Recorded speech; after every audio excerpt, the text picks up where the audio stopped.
victoria en conocer que Cristo es supremo cuando nosotros creemos en Él por fe, pero es exclusivo, no tiene otras vertientes o otras clases de religiones. Es Él y nuestra confianza puesta en Él quien debe definir nuestro cristianismo. Entonces, directamente proporcional a eso, tenemos la práctica. ¿Cómo se espera la práctica cristiana? Esto me recuerda, si ustedes viajan a Roma, por ejemplo, una vez que tuve el privilegio, estaba de misiones y alguien dijo, ¿por qué no conoces allá? Y yo estaba muy bravo y dije, bueno, está bien, voy a ir.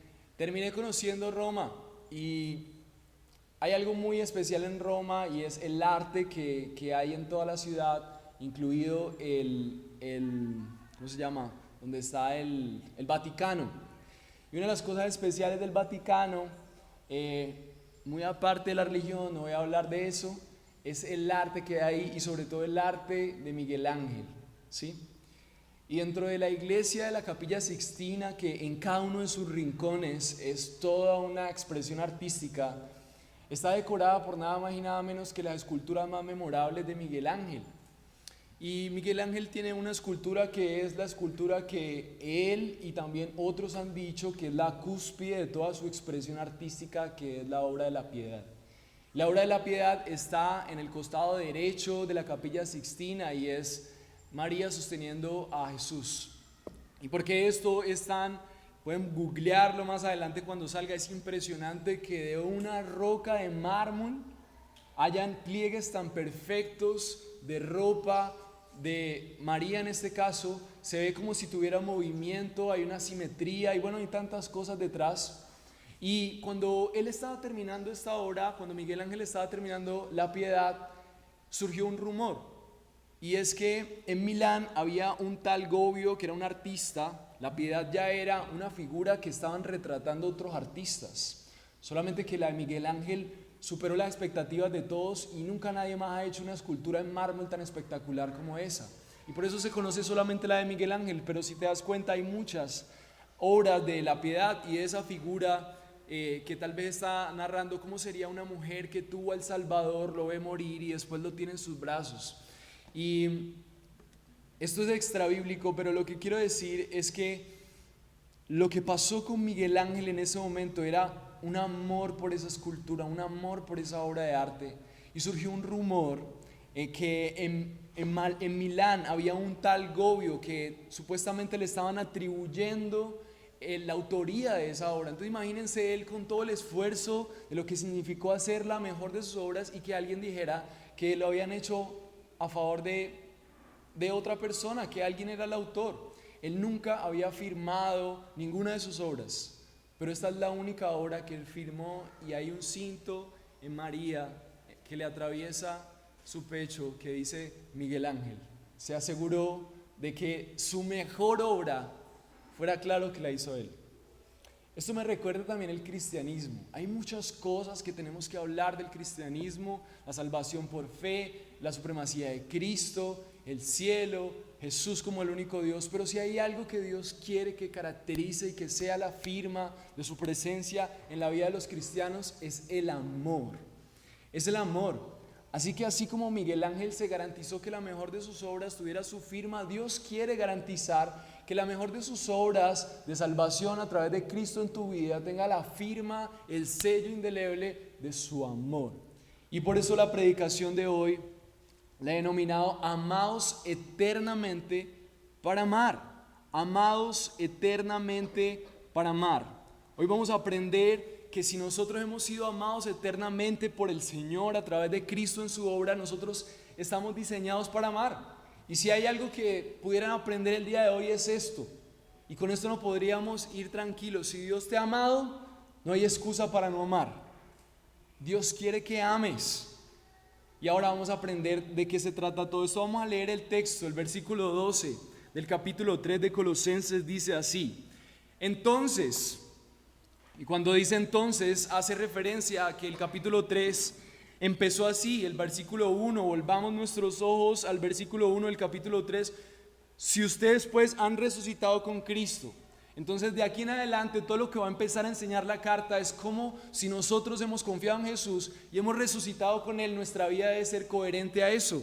Y asimismo el versículo 12 hace referencia a eso. La palabra de Dios, como si Pablo fuera un predicador, hoy nos está predicando a nosotros y a nuestros corazones las siguientes palabras que provienen del Señor mismo. Entonces, ustedes como escogidos de Dios, santos y amados, revístanse de tierna compasión, bondad, humildad, mansedumbre, paciencia, soportándose unos a otros, perdonándose unos a otros. Si alguien tiene queja contra el otro, como Cristo, óiganme bien lo que dice la palabra de Dios, como Cristo los perdonó, así también háganlo ustedes. Sobre todas estas cosas, vístanse de amor, que es el vínculo de la unidad. Oremos por esta palabra y pidámosle al Señor que pueda ser una realidad en nuestra vida. Señor, gracias por este tiempo. Y gracias por tu palabra, Señor. Hace 8 días hablábamos de tu ira y de la importancia de tu salvación, de ella. Pero qué hermoso es ver que tu palabra también tiene un equilibrio perfecto. Dios nos habla a través de este apóstol de la importancia del amor. Señor, gracias. Porque si algo tiene tu mensaje, si algo tiene tu iglesia, si algo debería tener la relación entre nosotros, debería ser amor.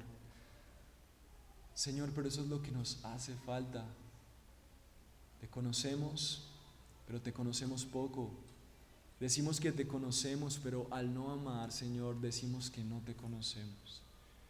Y yo te ruego de forma especial que tu palabra pueda impulsar nuestro cristianismo hacia el sello que tú quieres que tenga, y es que nosotros podamos amar a otros, que podamos representar tu gloria, Señor, y el precioso sacrificio que hiciste por amor a tu nombre y también por amor a nosotros, y que nosotros seamos coherentes a esa resurrección y sobre todo amar como tú amas.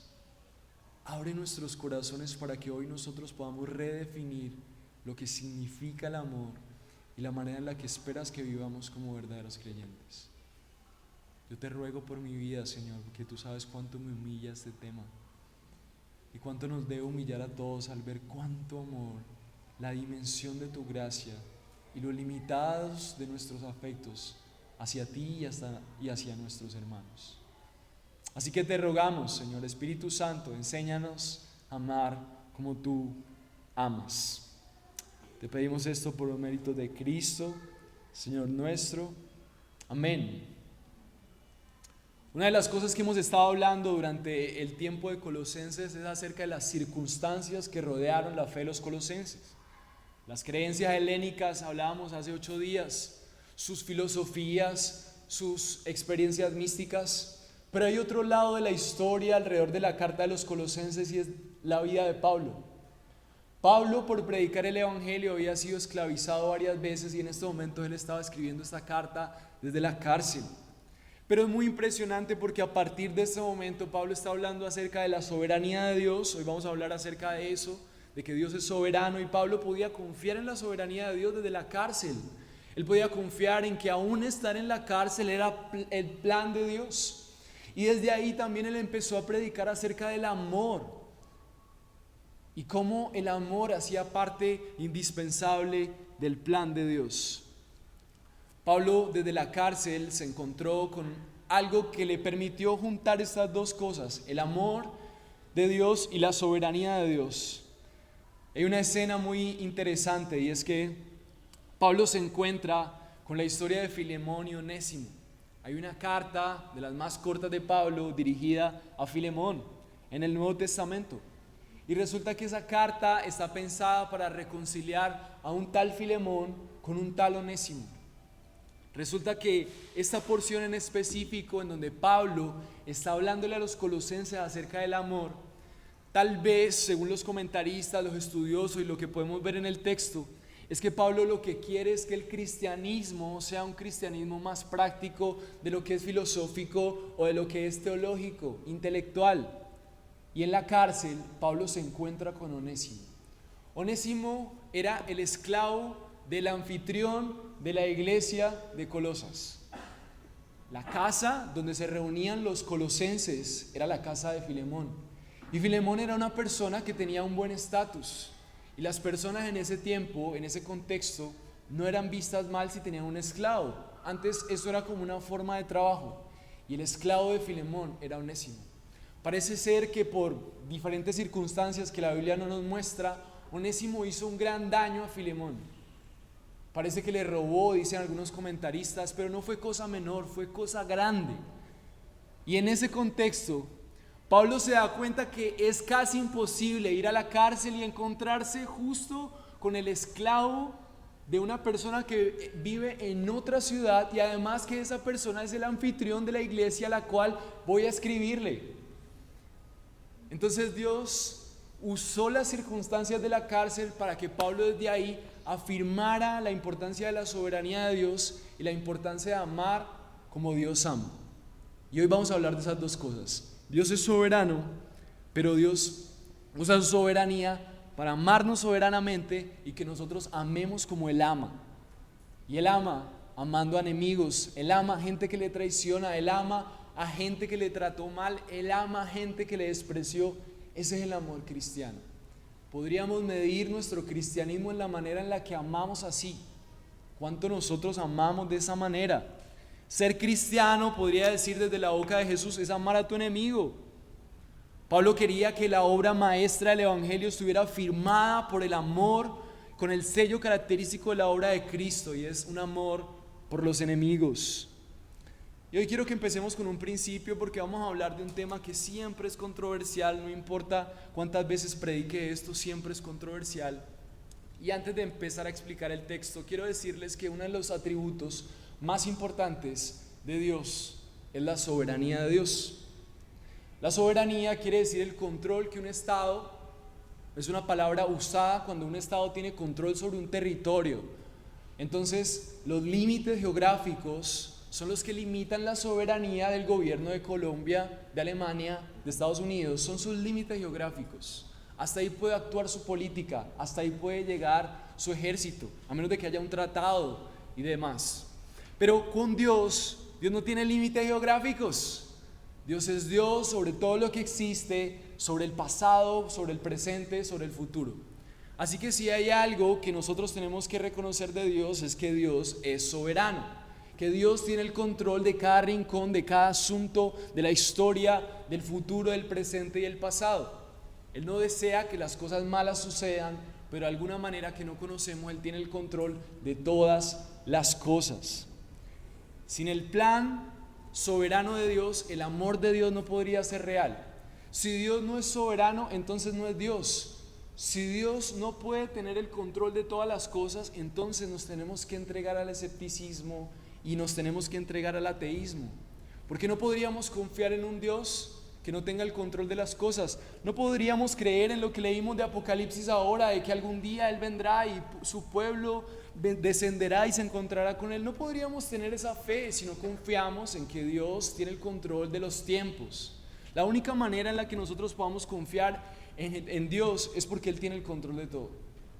Soberanamente Él te trajo aquí, soberanamente naciste en el tiempo en donde Dios quería que nacieras, soberanamente todo sucede. La soberanía de Dios nos asegura que Dios puede hacer lo que Él promete hacer. Nosotros podemos confiar en Dios porque Dios es soberano, porque Él gobierna plenamente sobre todo. Él es el único gobierno que existe, que no se le ha salido nada de las manos. Él está al control de todas las cosas. Que nosotros por percepción creamos otra cosa es diferente, pero Dios está sentado en su trono tranquilo, todo se está llevando a cabo conforme a sus propósitos. Entonces, entendiendo que nosotros creemos que Dios es soberano, hoy vamos a darnos cuenta en una estructura de 3 puntos cómo la soberanía de Dios y el amor de Dios enriquecen nuestra fe y nuestra práctica cristiana. Y vamos a ver 3 puntos para eso. Cómo nosotros nos damos cuenta que hemos sido amados eternamente para amar. El primer punto será: los elegidos, somos elegidos para ser amados. Dios nos elige para amarnos. El segundo punto es que somos elegidos en Cristo y amados por Él. Y el tercer punto es que somos elegidos para amar a otros. Y la frase que vamos a repetirnos durante este tiempo es que si fuiste amado eternamente, Cristo te ayudará a amar como Él amó. El primer punto que vamos a ver hoy, basado en el versículo 12, dice así: los elegidos, somos elegidos para ser amados. Somos elegidos para ser amados. El versículo 12, acompáñame en el texto, dice así: entonces ustedes, como escogidos de Dios, santos y amados, revístanse de tierna compasión, bondad, humildad, mansedumbre y paciencia. Una de las cosas que se le atribuye a la soberanía de Dios es que Dios elige a su pueblo. Y eso es lo que vamos a ver en relación entre la soberanía y el amor. Dios elige a su pueblo. Y el versículo 12 lo dice así: entonces ustedes, como escogidos. El propósito eterno de Dios, el consejo de su voluntad, lo que Él planea en el Padre, Hijo y el Espíritu Santo, es elegir a personas para amarlos. Miren lo que dice el texto: entonces ustedes, como elegidos de Dios, santos y amados. Dios los aparta, Dios los escoge. Lo que dice el texto es el orden de cómo funciona la salvación. Dios los escoge, los aparta dentro de la masa y los llama para amarlos. Es lo que dice el texto. Y toda la Biblia está plagada de esto. Por eso Colosenses dice que si habéis resucitado, porque si Dios dice que te ha escogido y que te ha amado, ese amor será suficiente para que tú ames. Es como un prerequisito para poder amar como Cristo ama. Ustedes, como escogidos de Dios, y hace esa referencia. Efesios es muy claro también con esto, y toda la Escritura es claro con esto de la elección para ser amados y para amar a otros.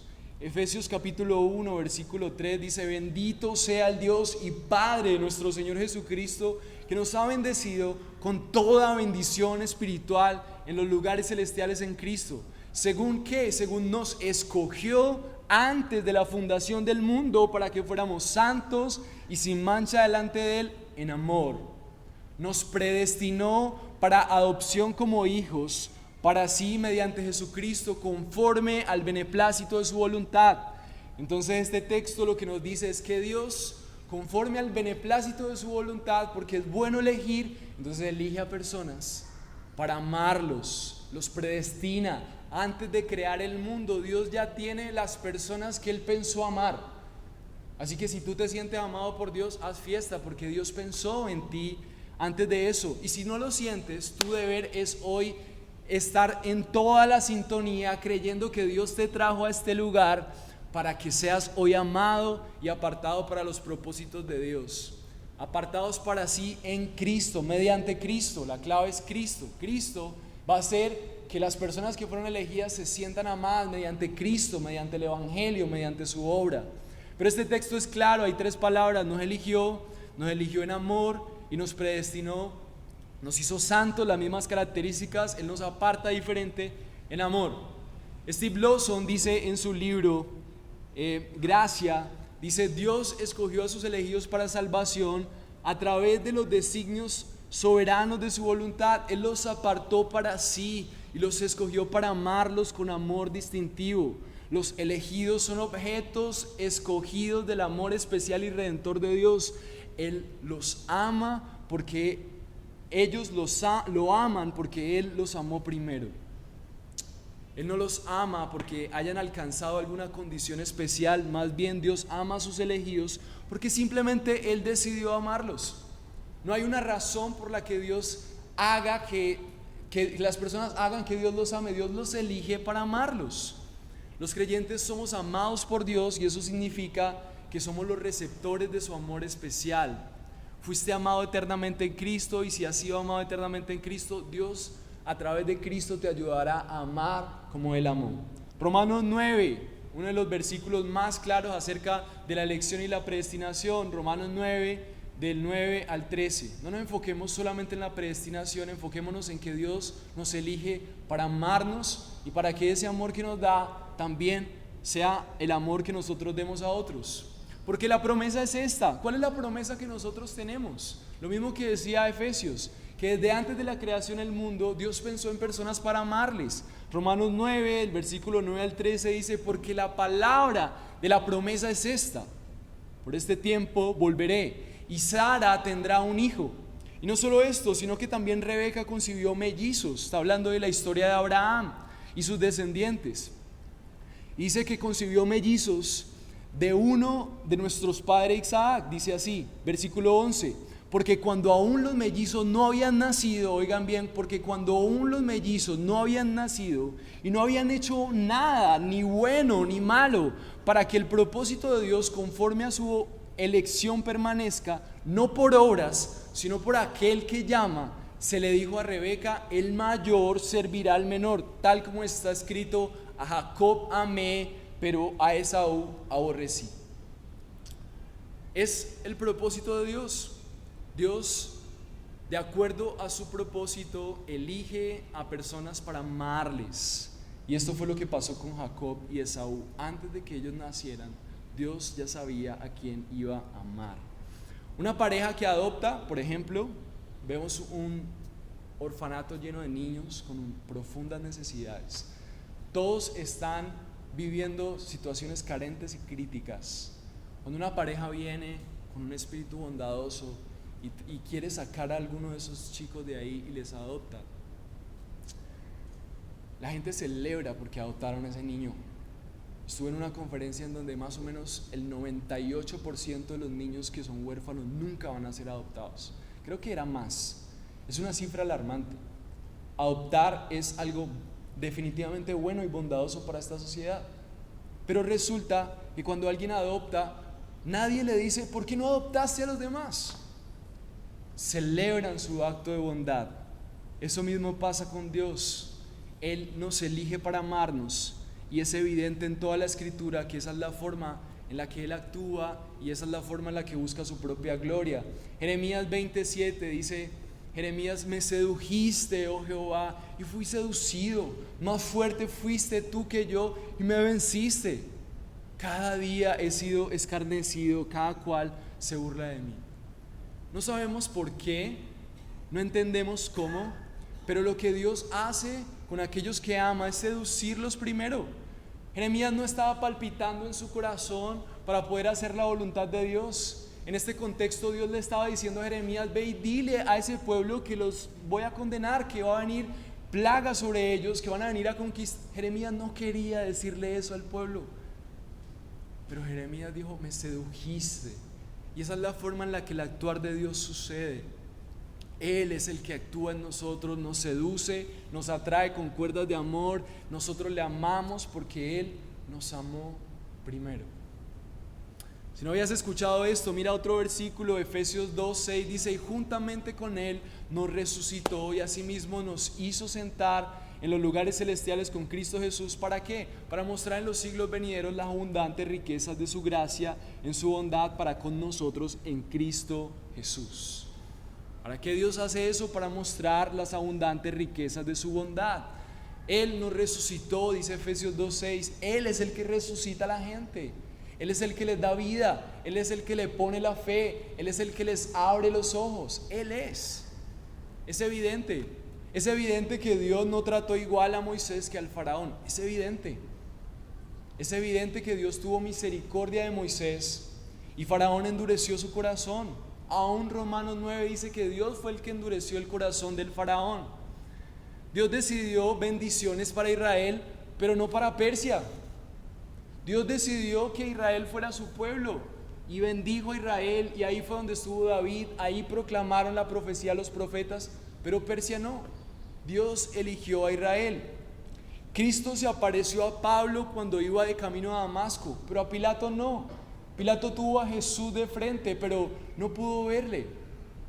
Pero Dios eligió escoger a Pablo, no porque era bueno, era un asesino de cristianos, pero Él le eligió para representarles. Muchas de las cosas, antes de continuar, no es el propósito de la predicación, pero seguramente, conociendo el corazón de algunos, están preguntándose: ¿pero entonces Dios es injusto? Esta es una de las preguntas más difíciles de resolver cuando se enfrentan las personas a la predestinación. Hay una historia que me pareció muy buena, no es mía, la dijo otro predicador. No sé si han visto El Señor de los Anillos. ¿Cuántos se han visto El Señor de los Anillos? Es una historia que, a propósito, es escrita por un creyente.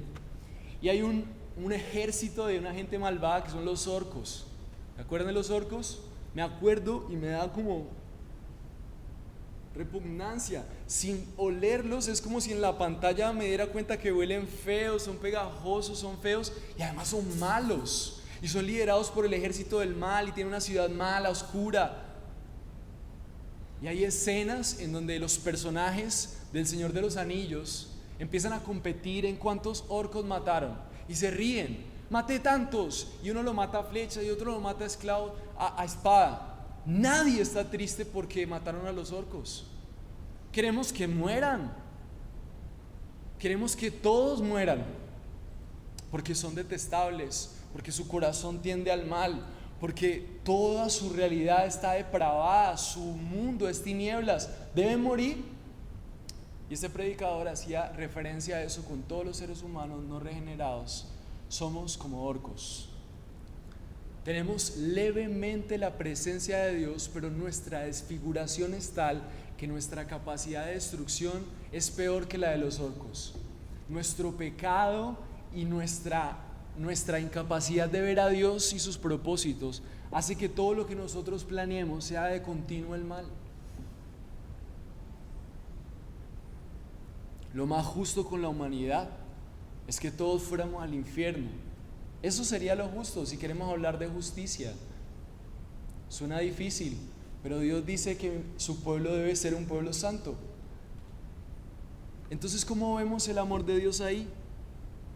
Sir R.C. Sproul, en su libro Escogidos por Dios, dice que es como si toda la masa de la humanidad fuera culpable.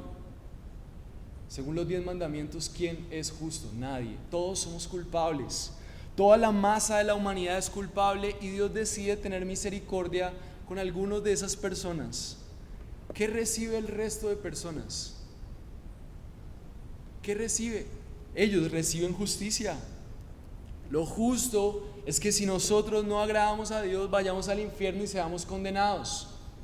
Pero Dios, por su gracia, decide tomar una parte de esa masa de humanos y amarles.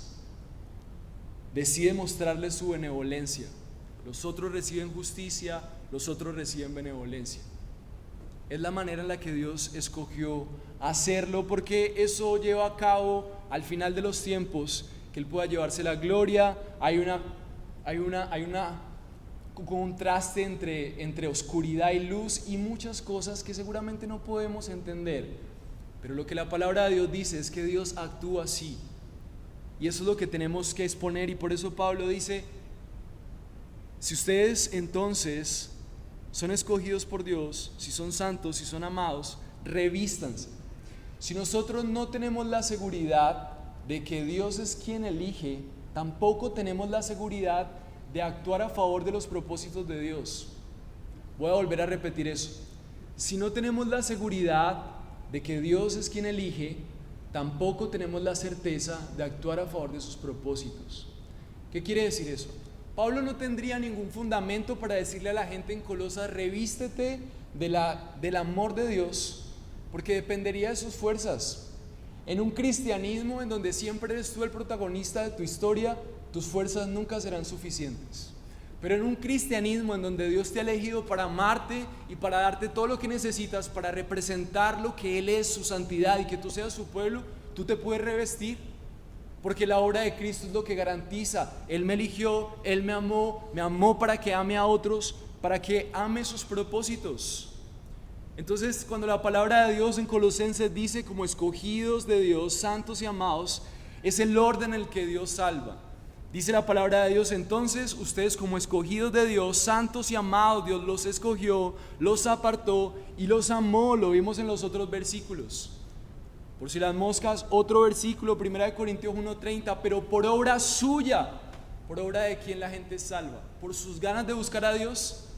Romanos 3:23 dice que por cuanto todos pecaron y todos están destituidos de la gloria de Dios, ¿quién está cerca? No hay quien busque a Dios, dice Romanos 5. No hay nadie que se levante un día en su día y diga: uy, qué pecador soy, voy realmente a buscar a Dios porque ya me estoy sintiendo tan mal de tratar. Nosotros no queremos buscar a Dios, no queremos. Yo todos los días me pregunto por qué cuando yo tengo claro cosas acerca de Dios no las obedezco, porque mi carne no quiere. No queremos. Pero la palabra de Dios dice en 1 Corintios 1:30, pero por obra suya están ustedes en Cristo Jesús, el cual se hizo para nosotros. Oigan bien esto, hermanos. Cristo fue el que se hizo para nosotros. Sabiduría de Dios. O sea que la obra de Cristo es la que hace que nosotros podamos tener temor de Dios, porque no hay manera de verle. El ser humano está totalmente depravado a nivel de orcos. Somos así. La única diferencia entre nosotros y Hitler y los asesinos o las prostitutas es que nosotros no tuvimos esos contextos. Si nosotros hubiéramos tenido el contexto de Hitler, la infancia de Hitler, las condiciones de Hitler, probablemente hubiéramos sido Hitler o alguien peor. Nosotros nos contenemos porque nuestra familia y nuestra sociedad nos ha dado características para que nosotros no seamos así. Pero ¿qué fue lo que llevó a que Hitler arrancaba cueros cabelludos de mujeres judías y con esos cabellos hiciera anclas para sus barcos? ¿Y saben cuántos cueros cabelludos tenía que arrancar Hitler para hacer anclas de barcos? ¿Qué era lo que motivaba el corazón de Hitler para hacer semejantes asquerosidades? En el fondo, él tenía una filosofía en donde decía: nosotros somos la raza aria. Nosotros somos. Los demás, los impuros como los judíos, tienen que morir. ¿Cómo se llama eso? Tanta soberbia, tanto orgullo, tanta prepotencia. ¿Tú eres orgulloso? ¿Tú eres soberbio? ¿Tú eres prepotente? No sé tú, pero yo sí. Y me sorprendo el nivel de mi orgullo, que seguramente sería peor que Hitler si tuviera esas circunstancias y ese poder. Lo que la palabra de Dios nos dice es que en esencia todos tenemos ese mismo corazón, orgulloso, prepotente, egocéntrico, capaz de hacer daño. Y por eso Cristo, solamente entendiendo esto, vamos a comprender la dimensión del amor. Porque lo que vamos a ver hoy es que Dios, aún viendo que nosotros teníamos corazones de orcos, Él decidió venir a amarnos. Solamente así se puede comprender la dimensión del amor de Dios, viendo la dimensión de nuestra sociedad. Por eso 1 Corintios 1:30 dice: por obra suya. Dios tuvo que venir a meter su mano en nuestro corazón perverso. Dice: ustedes en Cristo Jesús, el cual se hizo para nosotros sabiduría. Él tuvo que justificarnos porque no había nada justo que podíamos hacer. Él tuvo que santificarnos. Dice: por obra suya se hizo en nosotros sabiduría de Dios, justificación y santificación y redención. Por eso Pablo dice: ahora si ustedes son escogidos de Dios. ¿Por qué Pablo podía decir que los colosenses eran escogidos de Dios? Porque se veía en ellos un amor por Cristo, y eso es imposible. Nadie puede amar a Dios si Dios mismo no le ama primero. Y para Pablo era evidente eso. Romanos 8:3 dice: pues lo que la ley no pudo hacer, ya que era débil por causa de la carne, Dios lo hizo enviando a su Hijo, a su propio Hijo en semejanza de carne de pecado, y como ofrenda por el pecado condenó al pecado en la carne. Cristo tuvo que venir a pagar por nuestra carne, que lo único que quería era pecar. Primera de Tesalonicenses 1:4 dice: sabemos, hermanos amados de Dios, de la elección de ustedes. Otro versículo: todos los apóstoles sabían de la elección, celebraban la elección, narraban de la elección. Y ahora, entendiendo esto, de que si nosotros hemos sido elegidos y amados por Dios eternamente, digo eternamente porque Él nos amó desde antes de crear el mundo y nos amará hasta que Él regrese, y su amor garantizará nuestro futuro. Entonces, lo que dice Pablo: entonces, si ustedes han sido elegidos, dice el versículo 12, si ustedes han sido escogidos de Dios, santos, amados, revístanse de tierna compasión, humildad, mansedumbre y paciencia.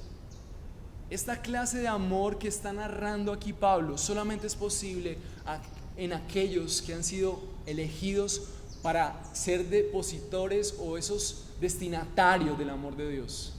Solamente estas personas que han sido elegidos para ser amadas van a poder amar realmente así. Van a poder decidir revestirse de tierna compasión, de bondad, de humildad. Esa tierna compasión en el contexto en donde Pablo está expresando hablar a los colosenses, él no está esperando la tierna compasión que sentimos por un cachorro o la tierna compasión que yo siento por mi hija. Yo la veo y ella no tiene que hablar, ella solamente, yo siento ternura, no sé, es pequeña, es linda, es perfecta, huele rico. Esa no es la ternura de la que habla Dios aquí. Dios está hablando tierna compasión, ámense. Más adelante vamos a ver que la tierna compasión de la que Él está hablando es la tierna compasión que tenemos hacia nuestros enemigos, hacia los que nos han hecho daño, hacia los que no nos están haciendo el camino fácil, hacia los que nos caen mal. Más adelante en el texto, el Señor nos habla de que el centro de la enseñanza es que así como Cristo nos perdonó, así también nosotros lo hagamos. Él no está hablando de que tú seas el que hace bien a las personas que te caen bien.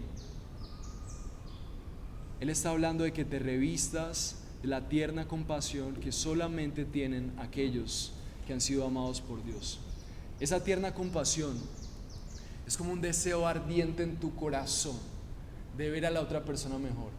Esa tierna compasión solamente puede ser conocida cuando tú ves la tierna compasión de Dios desde el cielo, conmoviéndose por tus derrotas, por los pecados que te tienen esclavo, y con una pasión tierna se conmueve para enviar a su Hijo a morir por ti. Solamente aquellos que saben que han sido amados por una tierna compasión, un amor en acción, de esa manera pueden amar así. Y por eso Dios dice: revístanse ustedes que fueron elegidos. Y después dice: humildad, mansedumbre y paciencia. ¿Con quién se tiene humildad? ¿Con quién se tiene paciencia? ¿Con quién se tiene mansedumbre? ¿Con la gente fácil? Dios dice: revístete de eso. Lo que está diciendo Pablo a los colosenses: miren, aquí yo me acabo de dar cuenta en la cárcel que ustedes están que muy cristianos, que muy espirituales, pero aquí me acabo de dar cuenta que ustedes tienen una enemistad, uno de sus líderes tiene una enemistad con alguien. El cristianismo no es lo espiritualoide o lo mucho que sabes de la teología. El cristianismo como marca principal tiene cómo tú amas en medio de la dificultad al que te robó, al que te ofendió, al que te trató mal. Ese es el amor del reino. Esa es la característica que yo quiero que ustedes tengan en la práctica. Es como si Pablo les dijera a los colosenses: y si ustedes fueron elegidos por Dios para ser amados por Él, ustedes van a revestirse de esa tierna compasión que Dios tuvo. Qué increíble poder ver eso a la luz de nuestra vida. Miren lo que dice el versículo 13, dice así: soportándose los unos a los otros. Entonces primero lo que dice Pablo: mire, prepárese, revístase de humildad. Usted no es más que nadie, revístase de tierna compasión. Lo primero es que usted va a encontrarse con gente que es peor que usted, o al menos usted cree que es peor, que ellos son peor que usted. Pero desde el principio busque la manera de la que su vida pueda alcanzarles para que ellos puedan ser cambiados. Esa es la tierna compasión. Humildad: no se crea mejor que ellos, no crea que los pecados de ellos son peores que los suyos. Mansedumbre: vaya con un espíritu tranquilo y con paciencia, paciente con los que pecan contra usted. Ese es el cristianismo. Dios se glorifica en eso. Y miren lo que dice el versículo 13, lo que nos da el contexto: soportándose unos a otros y perdonándose unos a otros. Si alguien tiene queja contra el otro, como Cristo los perdonó, así también háganlo ustedes. Entonces puedes ver tu cristianismo en la medida en la que tú amas a tus hermanos de la iglesia. Son diferentes a ti, no los quieres ver, no quieres tener tiempo con ellos, no quieres tenerles paciencia, no quieres llevarlos compasivamente por el camino del bien. Primera de Corintios 6:7 dice: así que en efecto es ya un fallo entre ustedes el hecho de que tengan litigios entre sí. Y miren lo que dice esto, miren lo que dice Pablo a los Corintios. Es como un ADN que Pablo quiere poner en todas las iglesias, y también Dios quiere poner en tu corazón para que aquí podamos vivir un cristianismo real. Un cristianismo de domingo en donde yo recibo y no veo práctica. Miren lo que dice Primera de Corintios: en efecto, es ya un fallo entre ustedes que hayan litigios entre sí. Lo que está diciendo Pablo a los corintios es: ya es terrible que entre ustedes hayan problemas. Y les pregunta: ¿por qué no sufre mejor la injusticia? ¿Por qué no ser mejor defraudados? Entonces Pablo les dice: ¿por qué simplemente no soportan el daño que les están haciendo? Quédese callado, sufra. Es el camino de Cristo, que con el rostro como un pedernal avanzó hacia la cruz. Pilato le dijo: defiéndete. No se defendió. Jonathan Edwards, en su libro El amor y sus frutos, nos ayuda a los cristianos a redefinir el amor. Hoy estamos redefiniendo el amor. No es que todos los esfuerzos de los hombres para defenderse o resarcirse cuando son heridos por su prójimo sean irrazonables, o que los hombres deban salir todas las heridas que sus enemigos quieran traerles. En lugar de aprovechar la oportunidad que tienen en sus manos para defenderse y reivindicarse, aunque sea para el daño de quien los hiere. Pero en muchos casos los hombres deben aguantar primero largamente, como se dice en el texto: el amor sufre largamente. Eso hace referencia a Primera de Corintios, en donde define que el amor es paciente, el amor es sufrido. Y muchas veces puede ocurrir que los hombres sean llamados a sufrir considerablemente, como el amor y la paciencia orientan, por la paz y por el amor al que los hiere, antes que entregarnos de la manera en la que tengamos la oportunidad. El amor cristiano, así como Cristo nos perdonó, es un amor que sufre, que se queda callado, que es paciente, que perdona a los demás, que persevera, que se involucra en relaciones donde sabe que le van a fallar. Y lo que Pablo quiere de los colosenses es que ellos se vuelvan tontos, pero tal vez los cristianos tenemos que entender que vamos a tener que sufrir en relaciones a veces pacientemente por el bien del otro. Yo no estoy diciendo que las mujeres aguanten maltrato, porque aquí mi esposa me preguntó: entonces las mujeres tienen que aguantar maltrato y que les traten mal para poder mostrar el amor de Cristo. Eso es otro tema, eso ya son temas legales. Ya no solamente estamos soportando, están agrediendo con tu integridad física, y eso ya es otro tema. Pero a veces queremos defendernos a la más mínima ofensa, queremos justificarnos hacia la más mínima tontería, y eso muestra cuánto desconocemos que Dios ha pasado por alto tantas cosas. El mismo Jonathan Edwards pregunta a las objeciones: ¿qué objeciones tenemos a un amor así? A un amor que espera para ser sufrido, a un cristianismo en donde yo soy el que sufre y el otro es el que abusa. ¿Cuál es la ofensa? No, es que la ofensa del que me está agrediendo es muy grande.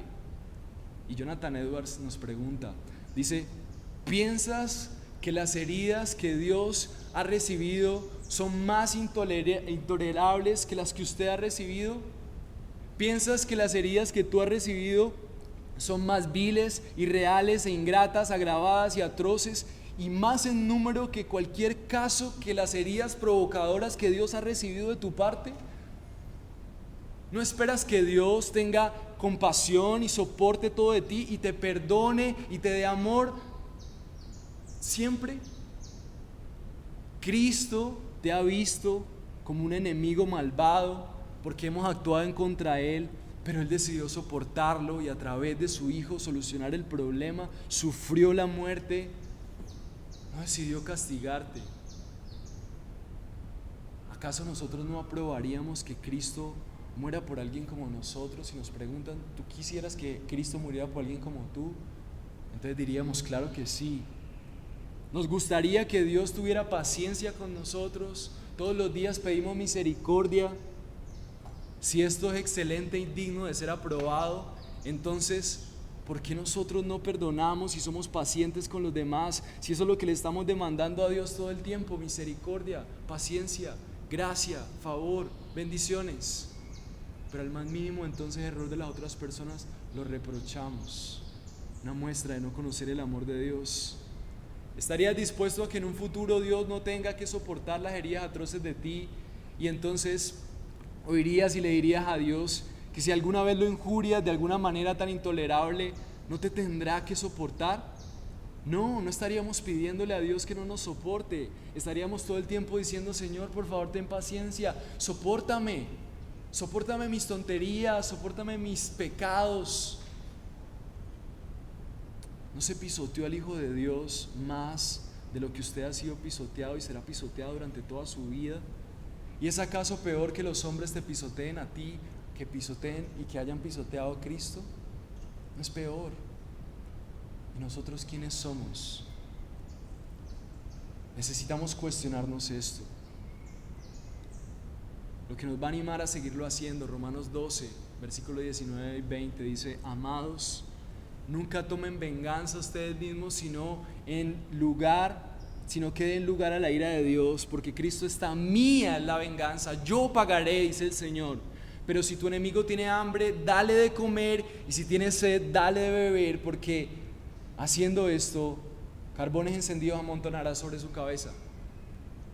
Lo que está diciendo Pablo a los colosenses es que si ellos realmente son cristianos y realmente ellos conocen el amor de Dios, tienen que demostrarlo en la manera en la que ellos se aman entre ellos. Y yo quiero decirles, hermanos, tal vez entre ustedes no hay ese tipo de cosas. Ninguno de ustedes ha robado al otro, al menos que yo sepa.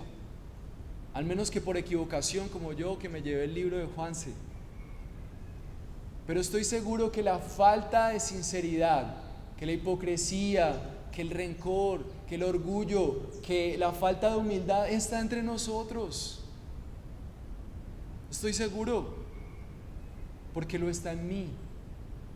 Y por eso Pablo dice: si tú has sido llamado, entonces revístete del amor. Fuiste amado eternamente en Cristo, y Cristo te ayudará a amar como Él amó. Y esa será la felicidad de tu vida: dejar de esperar que las personas te amen como tú quieres y que tú empieces a amar como Dios te amó. Pero entonces, ¿qué hacemos? Porque mi realidad, y de verdad les confieso, esta realidad del amor es demasiado humillante para mí. Yo no amo como la palabra de Dios dice que tiene que amar, que tenemos que amar. ¿Qué hacemos entonces? Si Pablo nos está diciendo: miren, revístanse. Y lo primero que tenemos que entender, después de entender que nosotros hemos sido llamados a eso, elegidos para ser amados, para amar, el segundo punto es que somos elegidos en Cristo y amados por Él. La única manera de dejar de amar a nuestra manera es saber que hemos sido elegidos en Cristo y amados por Él. El versículo 3 es la clave, dice: como Cristo los perdonó, así también háganlo ustedes. Y es la clave y la motivación de Pablo para indicarle a los colosenses: amen así. Pero la pregunta es: ¿cómo Cristo nos perdonó? Necesitamos entender cómo realmente Cristo nos ha perdonado para que nosotros podamos amar así. Si tú no entiendes cómo Cristo te ha amado, tú no vas a amar así a nadie. Tú vas a creer que Dios te amó porque tú fuiste bueno, porque tú lo elegiste a Él, porque tú ya eras una persona chévere. ¿Cómo Cristo nos amó? Efesios 5:2 dice: anden en amor, así como también Cristo les amó y se dio a sí mismo por nosotros como ofrenda y sacrificio a Dios, como fragante aroma. Y esta última frase que dice Efesios 5:2, fragante aroma, era una manera en la que antiguamente los sacerdotes, antes de elevar un sacrificio a Dios, los sacrificios se hacían para ganar el favor de Dios, y solamente era un espejismo de cómo el verdadero sacrificio, que era Cristo, iba a realmente representarnos delante de Dios. Pero Dios hizo esa parte en el antiguo Israel para que ellos pudieran darse cuenta que para acercarse a Dios no se podían acercar de cualquier manera.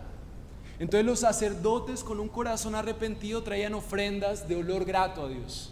Y Efesios dice que la manera en la que Dios nos amó es que Cristo fue una ofrenda de olor grato. Ahora, ¿qué es lo que Dios hizo a través de Cristo? ¿Cómo Él nos perdonó? Haciendo una ofrenda de olor grato. ¿Cómo fue una ofrenda de olor grato? Mateo 26:7 dice que antes de la muerte de Cristo se acercó una mujer con un frasco de alabastro y un perfume muy costoso y lo derramó sobre la cabeza de Jesús. Los sacerdotes y aquellos que iban a ofrecer ofrendas primero buscaban un olor grato para ofrecer la ofrenda a Dios mismo. Y Cristo ofreció un sacrificio suficiente de un olor aceptable a Dios, siendo ungido antes de su muerte para ofrecer un sacrificio que a Dios le agradara. Pero ¿por qué ese sacrificio fue agradable ante los ojos de Dios? Efesios 4:32 dice: sean más bien amables los unos con los otros, misericordiosos, perdónense unos a otros, así como también Dios los perdonó en Cristo. El sacrificio agradable que Cristo hizo fue la manera en la que Él nos perdonó. ¿Cómo Él nos perdona? ¿Cómo Él hace que nosotros entendamos el amor a través del perdón? Dios crea un pueblo santo, les bendice, les dice que ellos van a ser su pueblo, que Él va a ser su Dios. Lo que veíamos en Apocalipsis solamente era el deseo de Dios desde el inicio. Pero ese pueblo le da la espalda de maneras horribles. Y necesitamos leerlo para entender la dimensión del amor de Dios. A tal punto que Dios decide levantar reyes, levanta a David, David construye un templo, Salomón hace un templo, la presencia de Dios entra, el pueblo de Dios después del tiempo se olvida que es el templo de Dios y trae ídolos a ese templo y los adora. ¿Y eso qué tiene de grave? Estoy estudiando también Jeremías y necesitamos comprender cuánto Cristo nos ha amado a través de Jeremías. Jeremías es un profeta que va y tiene que hablar al pueblo de Dios y le dice, voy a leer algunas porciones, dice en Jeremías 6:7, dice: ¿por qué he de perdonarte por esto? Miren, Dios preguntándose a sí mismo, ¿por qué he de perdonarte por esto? ¿Qué podía ser tan grave que Dios no quisiera perdonar a su pueblo? Miren, tus hijos me han abandonado, han jurado por lo que no es Dios. Cuando los sacié cometieron adulterio y fueron en tropel a la casa de las rameras. Eran caballos cebados fogosos, cada cual relinchando tras la mujer de su prójimo. ¿No he de castigar a este pueblo?, declara el Señor, de una nación como esta. ¿No he de vengarme? Lo que está diciendo Dios a través de Jeremías es que el pueblo de Dios ha pecado de maneras tan horribles en temas sexuales, que es una razón para no ser perdonados por Dios. Y esas eran las cosas que él se preguntaba y que le decía a Jeremías: ve y diles que la forma en la que ellos están participando en fornicación. ¿Ustedes pueden creer que una adoración a dioses sería hacer orgías? Tal vez ustedes no están haciendo eso, pero ¿cuánto como pueblo de Dios participamos en fornicación, en una sociedad sexualizada, en adulterio, en pornografía? Ese pueblo era un pueblo desenfrenado sexualmente. Más adelante en el capítulo 7, versículo 3 dice: así el Señor de los ejércitos, Jeremías 7:3, enmienden sus caminos y sus obras, y haré que ustedes moren en este lugar, y no confíen en palabras engañosas que dicen: este es el templo del Señor, el templo del Señor, el templo del Señor. Porque si en verdad enmiendan sus caminos y sus obras, si en verdad hacen justicia entre el hombre y su prójimo, y no oprimen al extranjero y al huérfano y a la viuda, ni derraman sangre inocente en este lugar, ni andan en pos de dioses falsos para su propia ruina, entonces haré que moren en este lugar y la tierra que di a sus padres para siempre. Lo que pasaba en el pueblo de Israel era la injusticia. Ellos oprimían al necesitado. Tal vez nosotros no estamos esclavizando a personas en Cali, pero nuestra ciudad es de las ciudades más desiguales. Y cuando nosotros no hacemos nada para aportar a esa desigualdad, somos parte de las injusticias sociales, porque no hacemos nada para enmendarlo. Al igual que el pueblo de Dios, somos injustos. Pero miren, una de las cosas que más nos puede ayudar a darnos cuenta de la dimensión del poder y el amor de Dios. Miren Jeremías 32:35. Son cosas que uno nunca imaginaría que los cristianos hubieran hecho en otro tiempo. Dice Jeremías 32:35: también edificaron los lugares altos de Baal, o sea, otro dios, que están en el valle de Ben Hidom, para hacer pasar por fuego sus hijos y a sus hijas en honor a Moloc. Esto nunca les había mandado, ni me pasó por la mente que ellos cometieran tal abominación para hacer que Judá pecara. El profeta Ezequiel también habla de esa clase de sacrificios que hacían los israelitas. Ezequiel 16:20 dice: además de esto tomaste a tus hijos y tus hijas que habías dado a luz para mí y los sacrificaste a ellas para que fueran consumidos. ¿Eran poca cosa tus fornicaciones para que degollases también a tus hijos y los ofrecieras en aquellas imágenes como ofrenda que el fuego consumía? Los israelitas tenían hijos. Dios les había dicho que sus hijos eran para Él y para su gloria, pero había un Dios que se llamaba Moloc, que decía que si ellos quemaban sus hijos, había una estatua de Moloch grande y sus manos estaban extendidas y hacían como un túnel hacia su estómago, y las personas iban y a sus hijos recién nacidos los ponían en las manos de Moloch, y los niños descendían y en el estómago de Moloch había una hoguera, y la forma de adorarle era ver cómo la carne de la cabeza de los niños se templaba y producía una sonrisa producto de la quemadura de la cara de los niños. Y esa era la ofrenda que Moloch pedía para bendecirlos prósperamente, bendecirlos económicamente. ¿Ustedes pueden creer que el pueblo que hizo un pacto con Dios para representarle hiciera eso? Y uno diría desde esta posición en el 2024, oiga, qué terrible esta gente, ¿no? Uy, menos mal que yo no soy así. Cada vez que nosotros abandonamos las prioridades de nuestra familia por el avance de nuestro bienestar económico, estamos ofreciendo los mismos sacrificios a Moloch, sacrificando la crianza de nuestros hijos por nuestra prosperidad económica. Somos iguales a ese pueblo que a costa de bienestar económico frustramos nuestros matrimonios, a costa de bienestar económico abandonamos nuestros hijos y entregamos en sacrificio sus vidas porque anhelamos mucho más la prosperidad económica que amarlos. Somos ese pueblo. Y por eso Jeremías 7:16, Dios le dice a Jeremías, le dice: en cuanto a ti, no ruegues por ese pueblo, ni levantes por ellos clamor ni oración, ni intercedas delante de mí, porque no te oiré. ¿No ves lo que ellos hacen en la ciudad de Judá y las calles de Jerusalén? La conversación entre Dios y el profeta, esto está en la Biblia. Jeremías 7:16. ¿Cómo Dios soluciona tanta ofensa de nosotros? ¿Cómo lo soluciona? Y me encanta lo que dice Jeremías. En medio de todo el libro de Jeremías, son un montón de capítulos en donde Dios está advirtiendo las amenazas de un Dios airado contra un pueblo que definitivamente hace todo lo opuesto a lo que Él desea. Pero en medio de toda esa profecía, Él hace un alto en el capítulo 31 y brilla algo hermoso.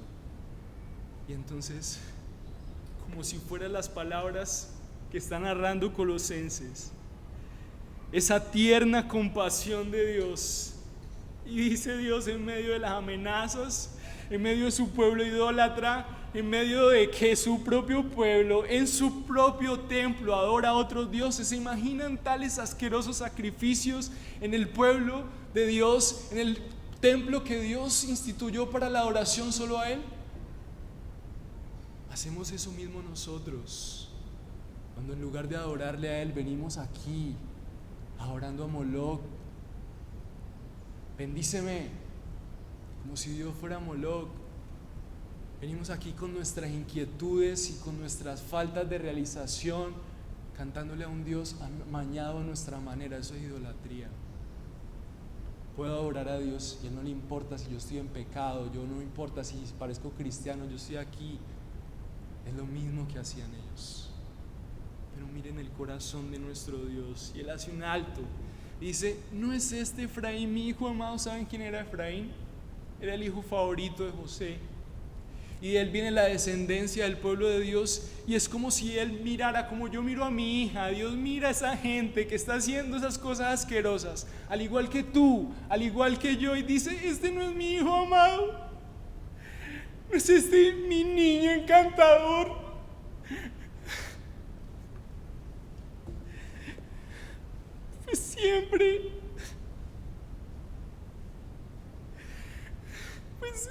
Siempre hablo con él, lo recuerdo, dice, lo recuerdo, por eso mis entrañas se conmueven por él. Ciertamente tendré de él misericordia, declara el Señor, y retiene su ira y le da un espacio a eso. Y más adelante en el capítulo 31 sucede lo que nunca nadie imaginaría de manos de un Dios airado. Y dice en el versículo 31-33: porque este es el pacto que haré con la casa de Israel. Después de aquellos días, declara el Señor, pondré mi ley dentro de ellos y sobre sus corazones la escribiré. Entonces yo seré su Dios y ellos serán mi pueblo. El amor de Dios, que Dios exige que tú ames a los demás. Cuando tú los veas en tus asquerosidades, cuando tú los veas atentando contra ti, puedas actuar como Dios actuó. Él hizo un pacto con un pueblo que no podía responderle. Cuando Él dice: haré un pacto con la casa de Israel y pondré mi ley dentro de ellos, a quien realmente se estaba refiriendo el profeta Isaías. Era la esperanza para un pueblo pecador como tú y como yo, la única esperanza para un corazón como el nuestro. Es que Dios ponga en nuestro corazón su ley. Estaba hablando de Cristo. Cristo vino a vivir en nosotros el regalo de un pueblo, el regalo para un pueblo como ese, el regalo para una persona como tú, en lugar de la condenación eterna, fue el Hijo de Dios. Mientras tú le ofendías y ofrendas a dioses asquerosos con idolatrías asquerosas, Dios dijo: me voy a comprometer contigo. Me voy a comprometer a que abandones tus idolatrías. Me voy a comprometer a que mi palabra esté en tu corazón. Y voy a poner mi ley en tu corazón. ¿Por qué Él podía poner eso tan cierto? ¿Por qué Él podría estar tan seguro? Porque el único que puede lograr eso en nuestra vida es Cristo. Cristo es el pacto de Dios en el corazón de un pueblo pecador que ahorita tiene el poder de que Cristo pudo hacer las cosas para amar al Padre, y ahora los que creen en Él pueden vivir a favor de sus propósitos. El pacto es Cristo. Él es el único hombre que realmente tenía la ley de Dios en su corazón.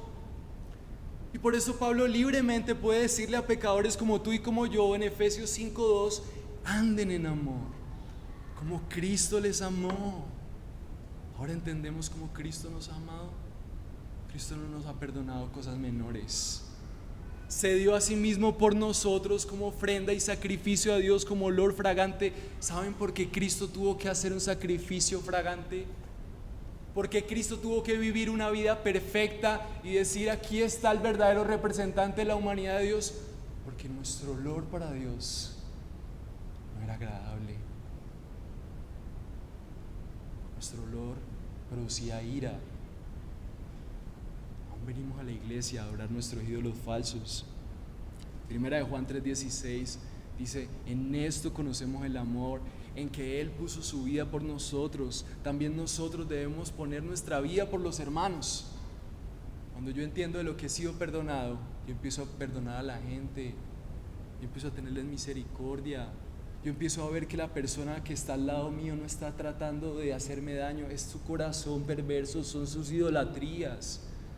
Y yo empiezo a desear con una compasión apasionada que esa persona pueda también disfrutar de la gracia que yo he recibido, y que Dios ponga su ley en su corazón. Y yo miro a las personas que me hacen daño no con rencor, sino con compasión, con humildad, con deseo de que cambien. Ojalá conocieran las bondades de las riquezas que hay en Dios y que yo conozco. Y por eso 2 Corintios 2:15 dice: porque fragante aroma de Cristo somos para Dios entre los que se salvan y entre los que se pierden. Es como si fuéramos el aroma agradable que Dios trae a Cali. Es como si usted, después de salir de aquí, después de tener tiempos con Dios, fuera la razón por la que Dios no ha consumido esta ciudad. Porque el que es un verdadero aroma agradable habita en ti, y Él está escribiendo su ley en tu corazón. Ahora quiero preguntarte, ahí donde estás, si Cristo te ha amado, ¿qué te impide amar así? ¿Por qué te resientes con las personas de esa manera? ¿Por qué divides tu hogar? ¿Por qué le quitas el amor a la gente por ofensas tan pequeñas? ¿Por qué por lo más mínimo armas un reproche y te aíslas? ¿Acaso nuestro Dios ha recibido más ofensas por 1000 que lo que tú has recibido? ¿Acaso si te equivocas y confiesas tus pecados, Dios no será fiel y justo para perdonarte de toda maldad? Y por eso la conclusión en el punto 3 es que hemos sido elegidos para amar a otros. El fin de esta historia, cuando Dios derrama el amor en nosotros, es que nuestras vidas no tienen otro propósito que una entrega apasionada por los demás. una entrega apasionada por la iglesia, una entrega apasionada por el Señor. Mis tiempos con Dios son pasión por Él. El versículo 14 dice como conclusión: sobre todas estas cosas. Lo que quiere decir el apóstol Pablo con sobre todas estas cosas, él está recomendando, miren, sean compasivos, sean humildes, sean mansos, tengan paciencia, sopórtense los unos a los otros, perdónense. Pero como conclusión, Pablo destaca lo más importante y dice: sobre todas estas cosas, sobre todo lo más importante, el sello de la obra maestra de Dios en sus vidas. Al igual que Miguel Ángel, ustedes tienen que firmar la obra de Cristo de la mano del Espíritu Santo. Con lo más importante, revístanse de amor, que es el vínculo de la unidad. Dios quiere ver una iglesia unida y le enseña eso a la gente en Colosenses. Dios no va a poder llevar a cabo sus propósitos si la gente cree que ser cristiano es algo intelectual o un tema espiritualoide en su habitación. Necesitas comprometerte con otros hermanos, y eso no va a suceder por YouTube. Eso no sucede en otro lugar, eso no sucede escuchando prédicas buenas, eso no sucede asistiendo de vez en cuando. Tú estás aquí, estás comprometido. Yo estoy dispuesto a amar. Pregúntale a las personas por sus dificultades, déjate amar, déjate conocer. Sufre si tienes que sufrir porque no tenemos aire acondicionado. Sufre. Yo también estoy sufriendo a veces, pero eso no es sufrimiento. Sufrimiento es los padecimientos de Cristo por nosotros. Paguemos el precio de amarnos. Primera de Pedro 4:8 dice: sobre todo sean fervientes en su amor los unos por los otros, pues el amor cubre multitud de pecados. Pablo no está diciendo: mira, trata de amar, no. Pero voy a repetir esto otra vez. Primera de Pedro 4:8. Aquí no existen personas: es que yo soy tímido, es que a mí no me gusta que me metan en mi vida. Es que no, es una orden. Si tú eres elegido y has recibido el amor de Dios, sobre todo sean fervientes. Dios no quiere que ames a medias. Dios quiere que te entregues. Tu pasión en la vida ahora es amar. Si tú estás trabajando ahí, yo hago lo mejor que pueda para que mi jefe se sienta amado, si eso es lo que quiere. Yo amo, entrego, paciente, dedico tiempo, enseño, me congrego, porque aquí es donde yo encuentro gente a quien puedo amar. La palabra de Dios dice que amemos primero a los de la familia de la fe. ¿Qué tengo que hacer para que mi hermano en la iglesia sea amado? Alguien a tu alrededor, el que tienes al lado, que no es tu familia, podía decir: uy, esta persona ama fervientemente. El Señor quiere que ames fervientemente. ¿Sabes por qué? Porque eso va a hacer que eso se cubra multitud de pecados. Los pecados, la promesa de Dios es que tus pecados van a ser cubiertos por el amor. ¿Sabes por qué? Porque Cristo nos amó. Y cuando nos amamos entre nosotros, a pesar de nuestras diferencias, cuando nos comprometemos los unos, tú no puedes decir que alguien te ama si no se compromete. Yo te amo tanto, ¿y cuándo nos vamos a casar? No, yo no sé, quién sabe, seguro, de pronto. Eso está como raro. Cuando alguien te ama, se compromete. Amas, comprométete con la iglesia. El vínculo de la perfección, la prenda de vestir de la iglesia, el sello, la firma que nos debe caracterizar es nuestro amor, a pesar de que nosotros no seamos lo que el otro quiere. El amor, hoy lo redefinimos, el amor no es lo que me dan, el amor es mi pasión por decidir amar sin que el otro me dé lo que yo quiero. Confiando en el actuar de Dios en su vida, vamos a desear que ese amor haga algo, pero necesitamos eliminar la hipocresía, necesitamos eliminar la frialdad.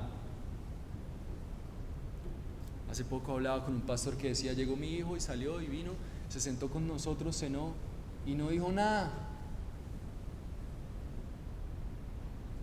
En mi casa eso no puede ser la norma. No existe que entonces hay días que yo estoy re mal y entonces no le hablo a nadie. Hay días en donde yo me siento tímido, entonces yo estoy amando fervientemente, es una orden. Yo tengo que hacer todo lo posible porque mi familia sepa que la amo. Así está en la mala, miren, estoy en la mala y tal vez lo amo diciéndoles que estoy en la mala, pero yo me entrego. Porque si Cristo se entregó por mí a tal medida, ¿yo por qué me voy a abstener algo? No es que yo quiero relacionarme con los de mi edad. ¿Eso qué es?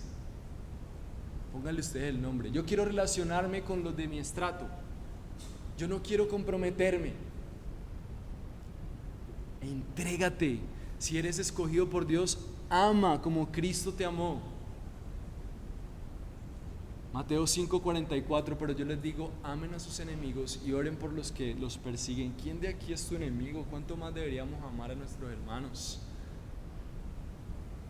Jonathan Edwards dice, no hay excusa para no amar. No hay nada que te excuse para no amar. Si fuiste amado eternamente por Cristo, amarás como Él amó. Qué bueno que podamos pensar en esto, que podamos recordar que fuimos elegidos para ser amados, que podamos recordar que fuimos amados en Cristo, y ser amados en Cristo es conocer la dimensión más grande del amor, y que podamos entender que ser cristiano es ser elegido para amar a otros con pasión, con entrega. Si vamos a cantar, cantemos con pasión, con entrega, con voz en alto. Necesitamos estar apasionados. Necesitamos que nuestra voz diga que creemos en esto, en nuestra vida, que nuestra entrega. Por algo Santiago decía, fe sin obras es muerta. Y así como Miguel Ángel y su obra maestra fue marcada, esta es mi obra, que Dios marque nuestra vida con el sello de su amor y que nuestra vida sea una realidad, porque nosotros amamos apasionadamente como Él apasionadamente nos ama. Oremos. Gracias, Señor, por este tiempo.